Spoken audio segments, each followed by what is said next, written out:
अगाडि बढ्दै हुनुहुन्छ। निकै नै अप्रिय अवस्था देख्न सक्छौँ हामी। यहाँ प्रहरीले अश्रु ग्यास चलाएको छ।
तोडिसक्नु भएको छ र अब अगाडि सशस्त्र प्रहरीको टोली रहेको छ।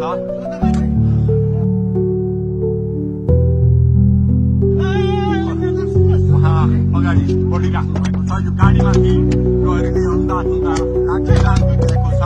तपाईँ देख्न सक्नुहुन्छ दुर्गा प्रसाईको गाडीलाई प्रहरीले रोकिराखेको अवस्था। उहाँले यो प्रहरीका सम्पूर्ण सुरक्षा घेरा तोडेर दुर्गा प्रसाई अगाडि बढ्नु भएको छ र यति बेला तिनखुनेको यो पुलबाट अगाडि बढिसकेको छ। यो दृश्य अगाडिपट्टि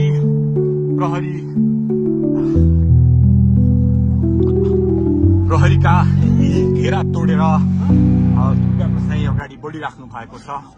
हामी दृश्य देख्न सक्छौं।